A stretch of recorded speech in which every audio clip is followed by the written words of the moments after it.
I think I might have missed it though. And we're back. Here I am, Fly Navarro from Fly Zone Fishing, Captain Terry, who has many miles of towing vessels across Atlantic and Pacific. We made some pretty good travels. Did a tow down to Brazil and did a tow all the way to New Zealand and back. So it was a good boat ride. So I guess you would be a really good person to talk to about proper towing on a vessel. Well, it's all about the tackle, all about your ground gear. Anyhow, the way they have this set up, this is our snub. This is where we actually make the connection, the main connection to the whatever you're towing it with. And in this case, we have a mothership. But we use this. This is that spider wire, or Kevlar or whatever Plasma, the brand is. Yeah. And they'll probably have another length to this, maybe 100, 150 feet, and then they'll probably use a piece of nylon 3-strand for some stretch, a pretty good piece of that, onto a bridle, onto the cleats. But you can see the tow eye we built here at American, and basically they got the shackle. Here, I'll hold this side. And you got a safety pin. And it's a good idea to, if you are going to tow, it's real easy just to hook this stuff up. But if you take a few more minutes and duct tape this or put some kind of protectant around it, because it does rattle around, you get a fair amount of scratches on your eye. I think it's kind of a learning curve as you go. Every boat's a little different. This one sticks, this little eye sticks out a little farther on the Patriot. You can see the big boat over there. It's a little closer, so it's real important for me to protect all this, or you come back with all kinds of scratches and dings and bruises.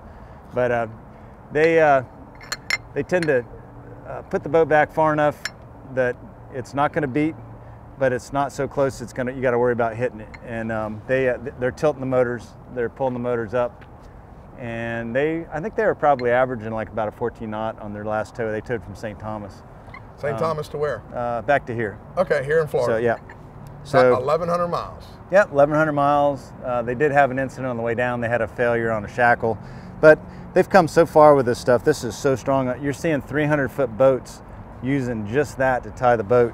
So this is what you start with, but if you don't have stretch when you're towing, you're going to break the boat. There's got to be stretch. So you got strong with this, and then you use your nylon as your rubber band to give that boat the stretch, and so you don't beat the boat up. So that's the kind of the ticket. So what you normally do is attach your shackle to here. Yep, and this is up on the boat, so you can either hand it off to the big boat and connect it. It's usually 15, 20 foot long, just to get the boat a little bit away. Usually there's somebody in the boat to start. A lot of times we end up swimming back, or it all depends on the situation. We man our boat, but this boat is going to be on man, so somebody may have to start out in the boat and they may have to swim to the boat, or if it's calm, they can pull up and get them on. But all your connections have to be double checked, and everything's chafed. A lot of chafe gear. They wrap everything around, and these the way they make these thimbles here now, they're all encased like that, and that makes it super strong, and it keeps that thing from riding, because you don't want, if that line slides inside there, you will break the line. So they got it super tight and super strong operation right there. Well, there you have it, guys. If you're going to be towing, whether it's 10 miles or 5,000 miles, make sure you got proper equipment. Yep.